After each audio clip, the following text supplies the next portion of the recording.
For most adults who are learning violin for the first time and don't already have an extensive musical background, sight reading can seem really intimidating and overwhelming, and I totally get it. I used to be terrible at sight reading too, even though I've been playing violin most of my life. In case we're just meeting for the first time, my name is Jessica Oberlin. I'm a professional violinist and teacher in the Chicago area. I'm a mom of 2 with number 3 on the way. I've been teaching for over 20 years, and one of the things that I'm really passionate about right now is helping adult violin beginners approach sight reading in a way that's super manageable with a 90-day roadmap. So this is part 2 in a 3-part YouTube mini course about how to sight read on the violin.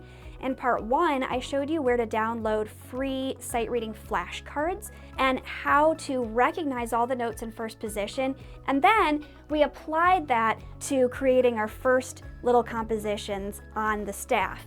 Well, today, we're going to talk about rhythms and key signatures. Now, if you are already very familiar with rhythms from another instrument and this looks like something that you could do in your sleep, feel free to jump forward to the chapter about key signatures, because we'll be talking not only about how key signatures work, but also applying that to scales on the violin. But if you're new to rhythms, let's start here.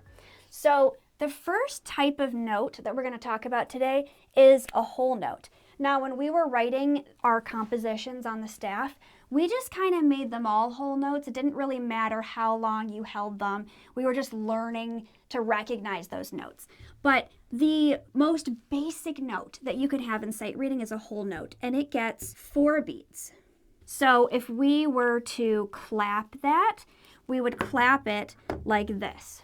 1, 2, 3, 4, where you're pulsating on those extra beats that you're just holding. So let's try that together once. 1, 2, 3, 4. We can also have a note or a rhythm called a dotted half note. Now, this is a half note. Let's start here. A half note gets 2 beats. So we would go 1, 2. But this is a dotted half note. It has this extra little symbol right here, and that tells you that you're going to take half the value of this note. So remember, this note, a half note gets 2 beats. Half of 2 is 1, and you're going to add that half value to the length of the note.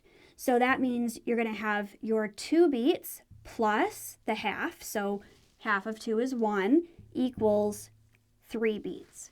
See how that works? So a dotted half note gets 3 beats. Okay, let's talk about a few more. We're not going through every single rhythm you could ever find, but this is just an introduction to the ones that you'll see most commonly in beginner music.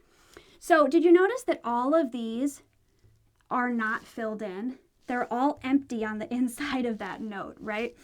Well, here, now we have our first note where that's not the case. So this one is called a quarter note, and it gets 1 beat. So let's say we were going to clap 4 quarter notes in a row. We would clap them like this. 1, 2, 3, 4.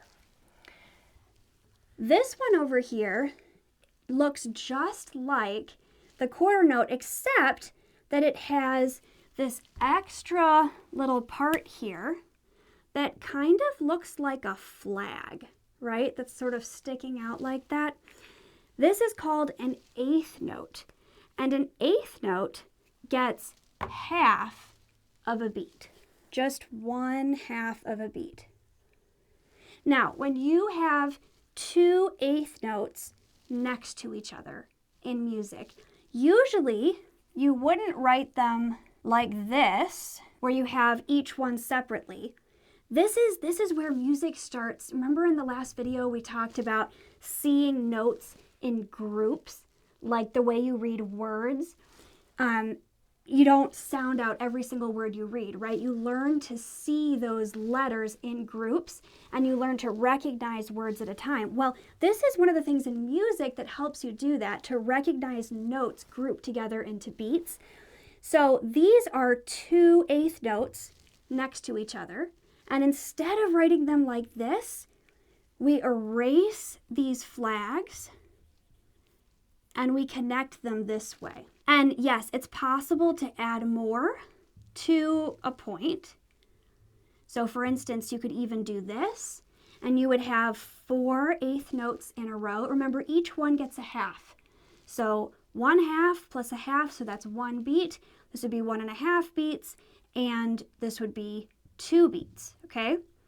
So these two together, this is a half and a half. This is gonna equal 1 beat. Okay, now the last one we're gonna go through today is called a dotted quarter note. And a dotted quarter note, remember that dot means the same thing. The dot means you're going to take half the value of that note.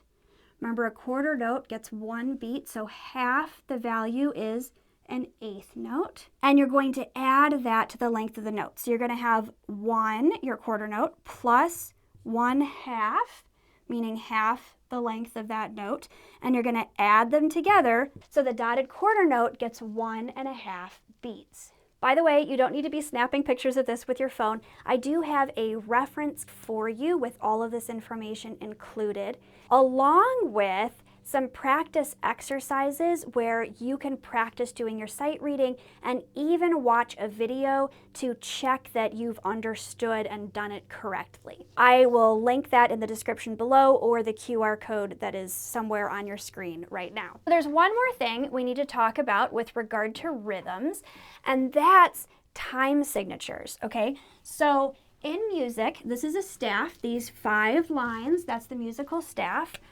There are 2 places at the beginning of the staff that are dedicated to basically orienting you to what's to come and how to play it. So that's your key signature, which is going to go here. We'll talk about that in a few minutes. And your time signature, which goes here. So for instance, you could be in the time signature of 4/4. That means you have 4 beats to a measure, and every quarter note gets 1 beat. Okay, so let's break that down. What's a measure? Well, in music, you also have these vertical lines. And everything that comes between those vertical lines is a measure. So this is a measure. And then here's another vertical line. So everything that comes between that and the next vertical line is another measure, okay? Makes sense? So 4 beats in a measure, and every quarter note gets 1 beat. Okay, so let's try putting some rhythms now on our staff and seeing how that goes. So maybe we're gonna start with 2 half notes. I'm gonna put them all on open A for now, just to keep it simple. So you have 2 half notes, beats 1 and 2, and beats 3 and 4. See how that adds up to our 4 beats in a measure.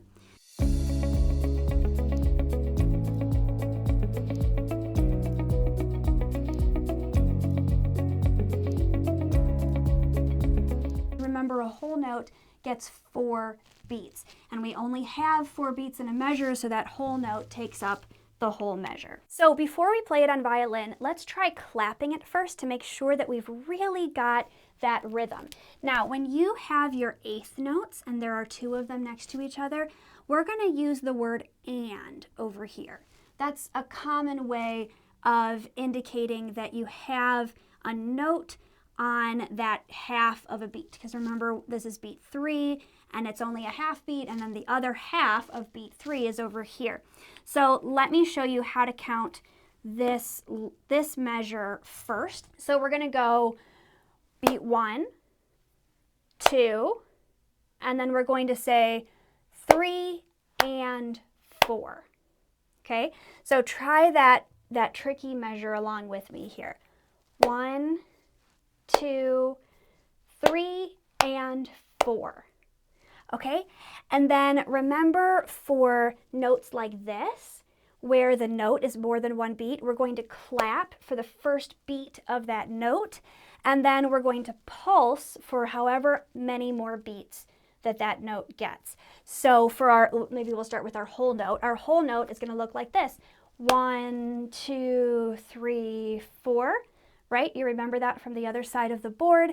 And then for our half notes, we're going to go 1, 2, and then here's our second one, 3, 4. So we're speaking those 4 beats to a measure, and we're clapping the rhythms. So let's try it now from the beginning together. I'm going to count us off. 1, 2, 3, 4. 1, 2, 3, 4. Measure 2. 1, 2, 3, and 4. Last measure. 1, 2, 3, 4. All right, now let's try that with our violin. Here we go. 1, 2, 3, 4. 1, 2, 3, 4. 1, 2, 3, and 4. 1, 2, 3, 4. Okay, how did that go for you? Feel free to click back 10 seconds and try that again if you had any trouble with it. If you are finding value in this approach and it's clicking for you and you're like, oh my gosh, I can actually do this, I invite you to join my free Oberlin Violin Studio community, where I have some resources for you to help you get more practice on this. So that includes a reference guide that has all those different rhythms on it that we practiced on the other side of the board, and some additional exercises just like this that you can practice with videos where I'm going to also walk you through it, and you can practice it along with me to check that you got it right. So don't get stuck struggling to sight read on your own. Join the free community and try out those exercises for practice. So the next step here is adding notes to these exercises, right? So that we're putting together an actual complete composition. Now, we haven't talked about key signatures yet, so don't worry about those. We're going to get to them next. But for now, what I'm going to do is I'm going to put some different notes on the staff for us, and we're just going to see how this all comes together here. By the way, it doesn't matter in music if your line is on this side going up or on this side going down. It doesn't make any difference. The only reason why some of them go up and some go down is just to keep things kind of compact in the way that you see it, so that you don't have notes, you know, way down here like your open G that have a stick down, and then now you need tons of space between this measure or this line and the next line. So instead, if you've got a note that's way down there on the staff and it's a quarter note, you're going to stick that stick on this side of it. No pun intended.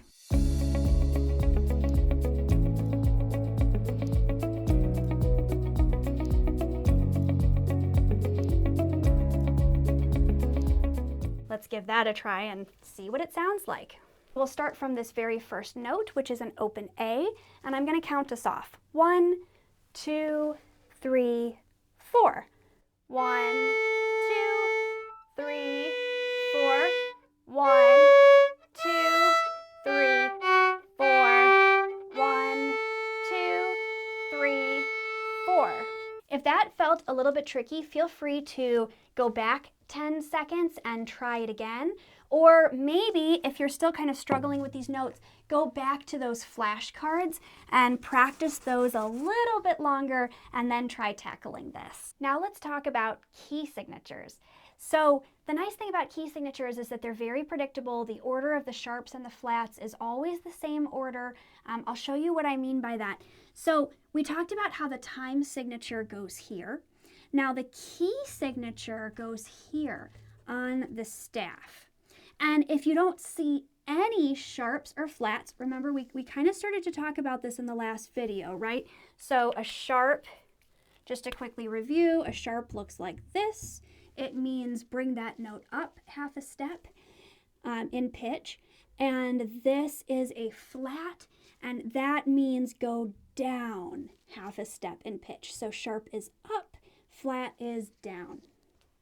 Okay, so if you don't see any sharps or flats in this part of the staff, it means that we're in the key of C. I'll just write 0, meaning, nothing, equals C. Okay, if you have 1 sharp, you are on the key of G. Now, I'm going to write these out for you, and then I'm going to show you a shortcut that works specifically on violin for remembering them, okay? So that's 1 sharp. Now, 2 sharps is the key of D, 3 sharps is the key of A,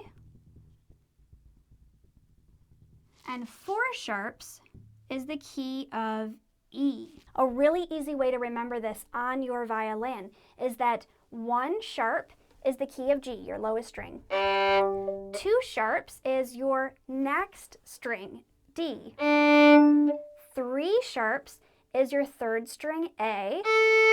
And 4 sharps is the key of E, your last string. So you can just count your strings. 1 sharp is G, 2 sharps is D, 3 sharps is A, and 4 sharps is E. So what does this mean, though? What does it mean to be in the key of G or D or A or E? It means that you're playing notes primarily, unless written otherwise, that fall into that major scale. So if you've watched my 10-part beginner series, or if you're already familiar with how to play an A major scale, that A major scale is a major scale in the key of A, and it happens to have 3 sharps.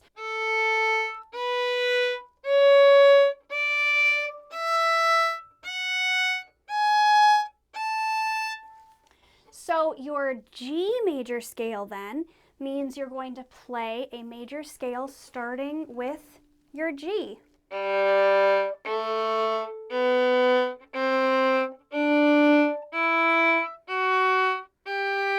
That's still using all notes that fall on your tapes. Just open G, 1, 2, 3, open D, 1, 2, 3. Same thing now for D.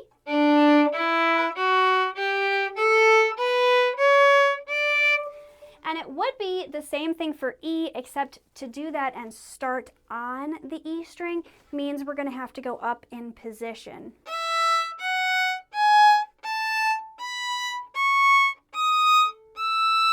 Now, you also don't have to start that A major scale on your A string. You could also start it with an A that's in a different octave. So now that you've uncurled your flashcards and practiced learning the names of the notes, you know that a 1 on the G string is also an A, right? Because in music, we go A, B, C, D, E, F, G, and then music starts over.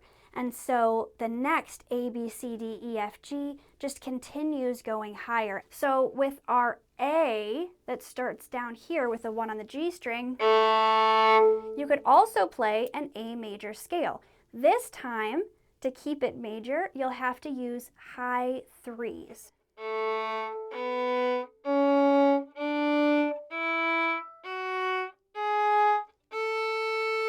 Now the next question is, well, where do you put all these sharps?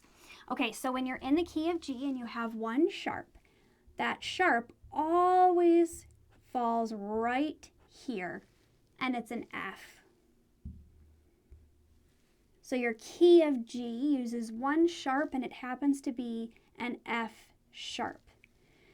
And then when you have 2 sharps, you know that you're in the key of D. That 2nd sharp is always going to be here. So I know it feels confusing at first, like how come this isn't the key of F sharp and this is the key of C sharp?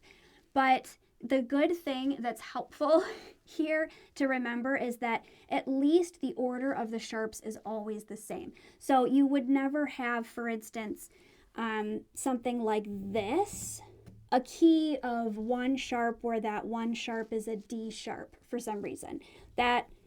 That's just not how Western music would ever be notated. So anytime that there's just 1 sharp in the key signature, it's always going to be here.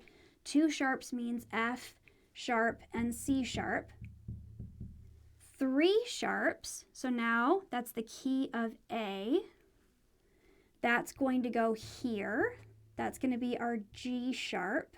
And 4 sharps is going to be the key of E, and that one happens to be here on our D. So that's our D sharp. Now there are a few more sharps that you could have here, but it's far less common, especially for beginner music, that you're likely to encounter that. So we're going to stop here with 4 sharps going all the way to the key of E. Let's talk briefly about flats. Just like we had with the sharps, we have a specific order of flats. So 1 flat is the key of F. So I'm going to write this out for you and then show you a really easy trick for remembering it and not having it be overwhelming, okay? So 1 flat is the key of F. That one you just kind of have to memorize. 2 flats is the key of B flat. 3 flats is going to be the key of E flat. And 4 flats is going to be the key of A flat. Let's apply that now to the violin. As we just learned, 1 flat is the key of F major. So let's say we're starting with our F natural. So just to show you where that is, that would be on my D string here, and it's not going to be my 1 tape, it's going to be my low 2 that falls right next to that 1 tape. That's my F natural. So let's try playing our F major scale.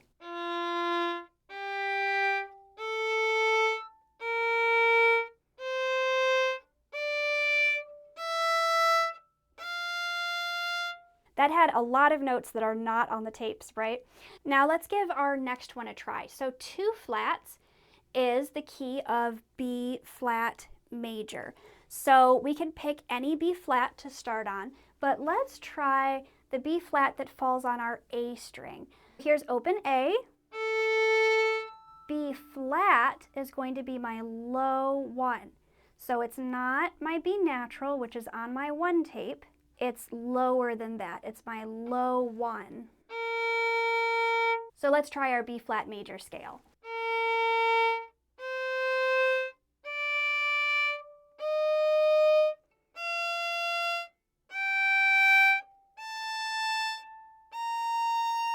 And then, of course, you could try the same thing for E flat and A flat. So, like with our sharps, the next question is, where do all these flats fall on the staff? So let me show you where they fall, and then I'll show you a really easy trick for remembering it. So the first one you just kind of have to know. 1 flat falls here. This is your B flat, and you're in the key of F. Your next flat is going to be here. It's an E flat. If you have 3 flats, the next one will be here. It's your A flat. And if you have 4 flats, the last one that we're going to go through today, that's going to be your D flat. And that's, of course, the note that's right there. Now, notice how this spells a word to remind you of the order of the flats. B-E-A-D, it spells the word bead. That might be something helpful for you. And there's a really easy way to remember the keys. Remember, when there's just 1 flat, you just have to know that that's the key of F. But for every other one, all you do is you take the number of flats that you have. Okay, so I'm going to do this again and say that I have 2 flats. So that means I'm in the key of, go back 1, I'm in the key of B flat. And then let's say I have 3 flats. So I have B flat, E flat, and A flat, B, E, and A. What key am I in? I'm in the key of E flat. And then if I have a 4th flat, I have B flat, E flat, A flat, D flat, and I'm in the key of, go back 1 flat, A flat. So that's one easy way to remember how those flats work in the key signature. Now remember, in our last video, I was all about we're not using tricks or anything like that. See the note, play the note. But now that we're talking about key signatures and music theory, sometimes things like that can help because it's not part of sight reading in the moment. It's part of seeing the music and understanding where to even get started before you read the music, if that makes sense. So this is giving you your map before you start the journey. The last thing we're gonna do in this video is just try one exercise of putting it all together. And by the way, if this seems like it's going really fast, it's because it is. I'm trying to pack a lot for you into just a 3-part series. So remember that you can join that free Oberlin Violin Studio community and get the reference guide and some extra additional exercises for practice. That part is all completely free. And then if you want some additional support beyond that, I have a complete 90-day sight reading course that you can learn more about inside the community if you're interested. Okay, so let's say I'm in the key of G. That's my lowest string on the violin. That means we only have one sharp, and that sharp falls here as an F sharp. Okay, so let's make up a little composition for ourselves with this. So let's say we're here, and then maybe we're gonna give ourselves a couple of quarter notes. Now, these notes are Fs. So now we get to apply the purpose of the key signature. So this is telling you that every time you have an F, you just automatically know that it's sharp. So instead of having to go here and give yourself a sharp for every single one of these notes, music has this shortcut written in, and that's what the key signature is for. It tells you that unless specified otherwise, every time you see an F, anywhere, any F on the violin, you're going to play it as an F sharp.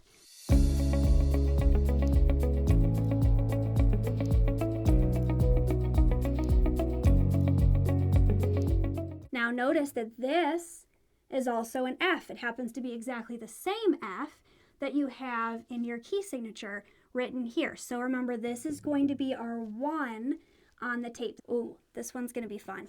I'm going to do a quarter note here. Okay, so folks, what note is this? This is a C. But look, there's nothing in our key signature that says that there's a sharp here, right? That would be the key of D.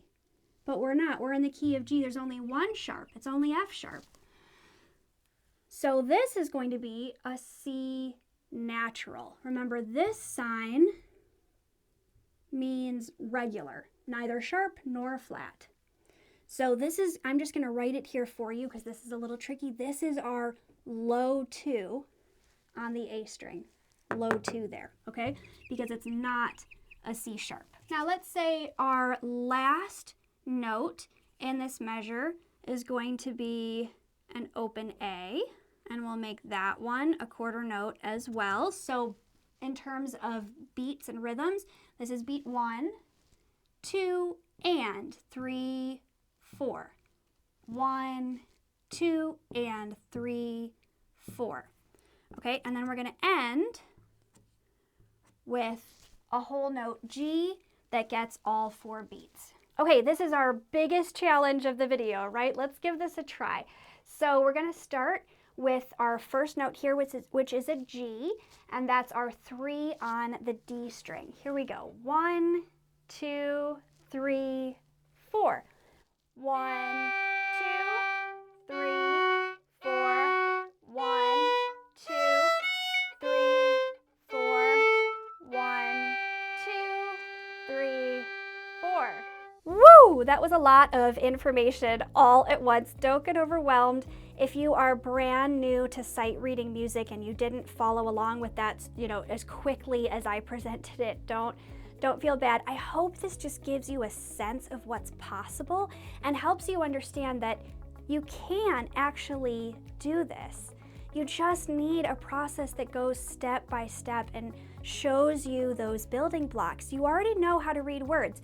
You can read music too, even if you're an adult new to violin, even if you're brand new to reading music. So I invite you to join the community to get some extra practice. And if you are interested, then you can go on to try out the 90-day complete sight reading course that goes through all of this a lot more slowly and a lot more besides. Now, in the next video, we're going to be jumping up to yet another level. So once you've learned how all these different pieces work together, well then how do you actually, besides just drills, how do you really improve your sight reading skills? So I'm going to show you things like how to practice reading ahead in the music. I'm going to take out a piece of totally crazy violin music that I have never played and just walk you through real time how I approach that, how I look at a piece of music and start figuring out how to play it. And we're also going to talk about strategies for practicing sight reading that's different than the way that you would normally practice a piece that you're going to play in a recital, for instance. So sight reading practice is a little different than your normal practice on your pieces. So we're going to talk about that too. Until then, I hope that this crash course in rhythms and key signatures helps you to share something beautiful with your music, and I'll see you in the next video.